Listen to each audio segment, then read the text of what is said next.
Shea was throwing out names of teams. We did the NFC today. Will they make the playoffs in 2025? In the NFC North, who is under the most pressure of the teams he named, Chicago, Detroit, Minnesota, Green Bay, at quarterback?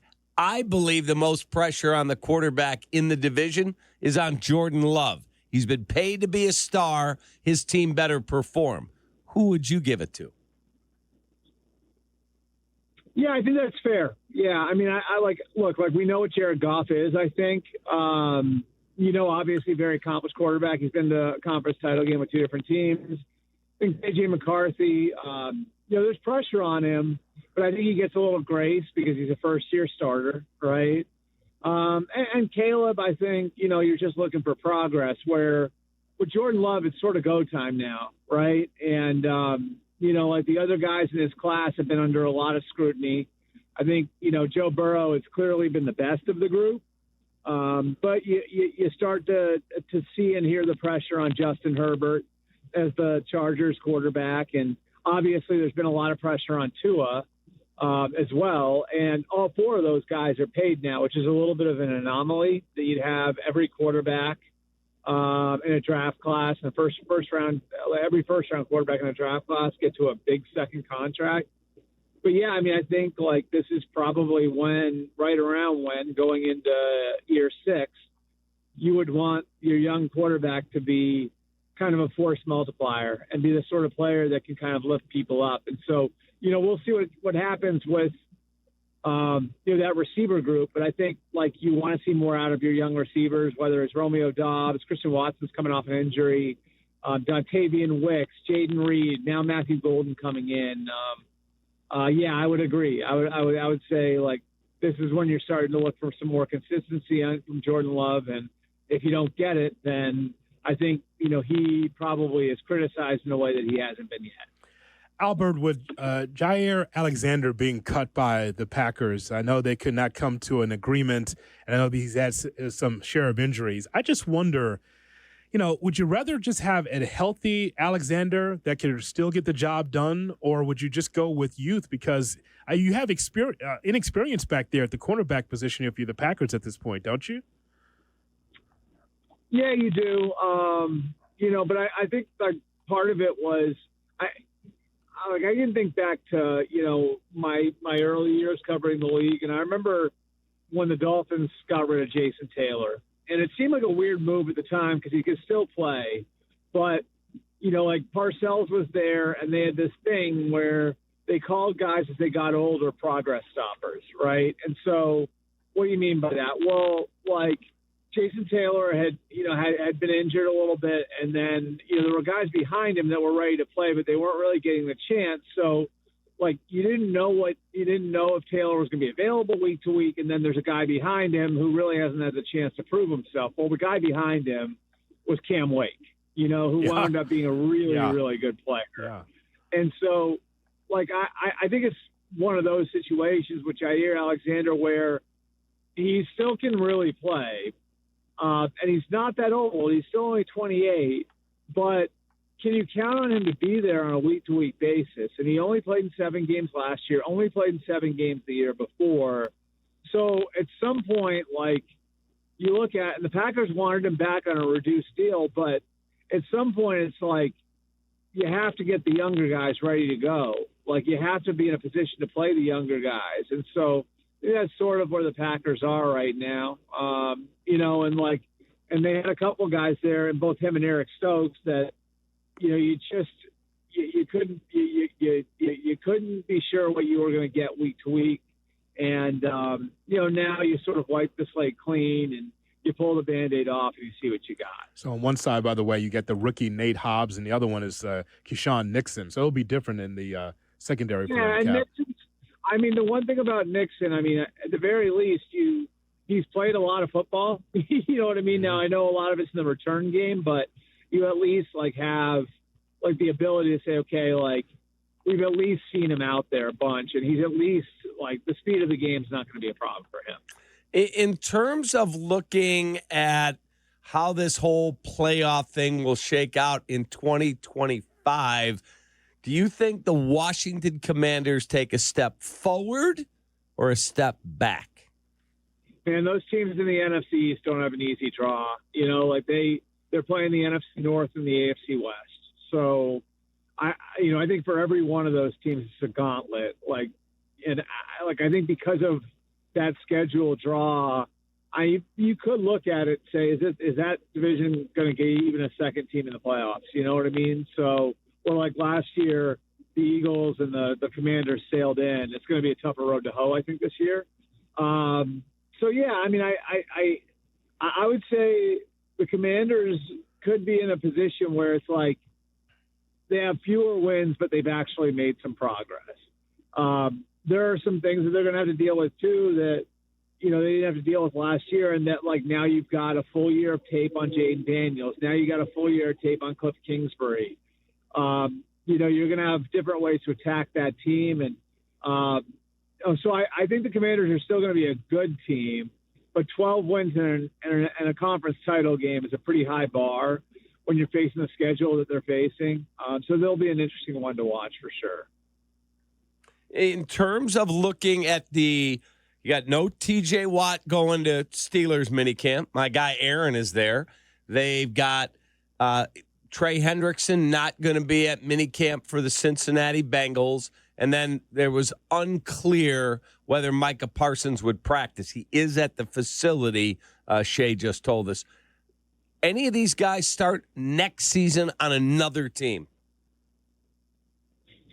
No, I don't think so. I mean, I think of the ones you named, I don't know. I mean, I think TJ Watt will be fine. They got too much invested in this season. Like, for all the huffing and puffing and whatever, I think that one winds up working itself out. I think the other two are less predictable. I just look at the Parsons thing from last year and what happened, and how this thing, it doesn't seem to be off to a great start, or didn't get off to a great start. Now, Brian Schottenheimer, I think, will do a good job of managing that internally, but that doesn't mean a contract gets done, And what after the CeeDee Lamb thing and the Dak Prescott thing lasted, I mean, damn near to the opener last year.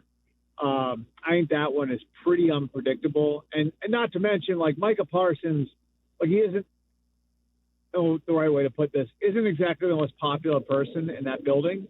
It'll be interesting to see where that goes. The Trey Hendrickson one is so complicated and messy, and if there was one where I could say maybe I don't know which way this one goes, it would be that one, just because this is a 3 off-season thing now. 2 years ago they did the 1-year Band-Aid. Last year they didn't get anything done, and now they're back here and the market has materially changed. Now I don't think he gets a market shifting deal. I mean, I don't know that that's necessarily even what it's going to take to get something done with him, where Nick Bosa got a market shifting deal and Myles Garrett got a market shifting deal. But I think he's certainly well within his rights to ask for what Max Crosby got and what Daniil Hunter got. Both those guys are in the mid-30s, So is Cincinnati willing to go there? Then what does the structure look like? They broke some of their rules, their contractual rules, to get Jamar Chase done, but T. Higgins, they sort of colored within the lines, So I just think that one's really, really complicated. Every year we get out over our skis in this town, and Aaron Rodgers even talked about it when he was doing that podcast in Austin, Texas last week or 2 weeks ago, when he said, yep, every year, Chicago, we got a new coach, and we signed this guy, and we drafted that guy, and every year they're up the track. Is this year different? He has a hair across his you-know-what about Chicago in a way he doesn't with Minnesota and Detroit, which is interesting at the very least, But that's the one he really hangs on to. So maybe it speaks to that rivalry being a little bit more intense. I don't know. Okay, so he said something in there that I want you to weigh in on with all your football knowledge, where he said, every year, we got this new coach from Detroit. We got this, and this is going to be the year. And he just kind of mocks us. And I like the guy. I'm a fan of the guy. Yeah. So do you believe that, Sylvia, our afternoon guys, I'm not going to get out over my skis anymore. I'm not going to get optimistic. You got to just prove it to me. Where are you right now today after all the mini camps? Everything's done. And Ben Johnson looks like it's a totally different culture that he's building around there. Yeah, sure. I mean, I think like 500 is a fair idea for the Bears to have. And we're doing this series. We haven't gotten to the NFC North yet, but we're doing a division by division series on my podcast on what's like a fair and realistic, goal for a fan. Like what should make a fan happy at the end of the year with each team. And I haven't really put a ton of thought into it on Chicago yet, but I think I would probably say, like, if you're around 500 at the end of the year, if you're like in the hunt graphic, that they show on TV, as you get close to Christmas, and you feel like the team is playing well at the end of the year, whether you make it into the tournament or not, I would say job well done, right? Like, is the trajectory, is the arrow pointing up on the team at the end of the year? If the arrow is pointing up on the team at the end of the year, I personally think that'd be a Bears. Now there's a lot of different things that can go into it, and like I said, I think the big thing is 8, 9, 9, and 8. Like all those aren't created equal. So like if they collapse at the end of the year and Caleb looks like crap the last 3 weeks of the season, that's something else. But if they're at around 500 and they are. And Caleb's ascending, and the offense looks creative, and you're starting to see some of the marks that you saw in Detroit, then, absolutely, I think, you'd be saying, yes, that's a successful year one for Ben Johnson in Chicago. We asked you to go to SI.com and see Albert Breer's latest piece, his takeaways, especially his thoughts on Cam Ward is learning to talk football, just not play it. But also in this piece, Albert, that you wrote, I'm interested in your thoughts about C.J. Stroud because of all the pyro and ballyhoo about Caleb Williams getting sacked a ton and learning a lot in his first year. I'm interested to find out about C.J. Stroud because he got a beating last year as well, and what he learned from that. Yeah, it's kind of interesting because, I think, I think Jaden Daniels is going to be subject to this too. Let's just say C.J. Stroud had the 2 years he just had, but reversed them, right? Mm-hmm. Year two is year one, and year one is year two. You would say, wow, CJ's doing great. You know what I mean? But because they had a little bit of a step back in year two, and if you look at the numbers, they were good, and they were in the divisional round, Hoodie, with, it was a 1-point game going in the fourth quarter at Arrowhead. Mm-hmm. You know what I mean? And that was their step back. So I think CJ, really for him, going through last year and getting knocked around the way that he did, at Ohio State, they gave him a lot more control at the line of things and that's not really how the Shanahan offense is built for younger quarterbacks. So where some of the hand holding in the Shanahan offense helped him in year one, I think he felt like it held him back in year two. And so that to me is the interesting thing about where they're going now is he's going to an offense where he'll have more control at the line because Nick Caley's got Patriot background, and generally that offense puts a lot on the quarterback. So there will be a lot of responsibility on him, and it'll be harder for him to play the position. But because he has some experience playing that sort of way from college, I think he feels like it'll give him a better chance to be successful, and by extension, the Texans a better chance to be successful. You got your schedule set yet? When you coming to Chicago, buddy? I have no idea yet. That's still a ways off for me. You can tell the Bears to get their schedule to me because this is this time of year. I'm paralyzed. I can't do anything until the teams get me the individual schedules. So I'm sort of waiting on everybody else to map the whole thing out. He's going to put it off as much as possible so he doesn't have to come through O'Hare. You know that because he hates O'Hare. That's it. Well, I would say O'Hare is near for such a great city, guys, you got to admit, you got a terrible airport. Wow. I've said this to you guys before. O'Hare looks the same as it did in Home Alone, and Home Alone came out in 1990. Jeez. Fly into Milwaukee, then you can go north to Green Bay and south to Chicago. That's not a bad idea. But is that not true? It does look the same as it did in Home Alone, doesn't it? It does.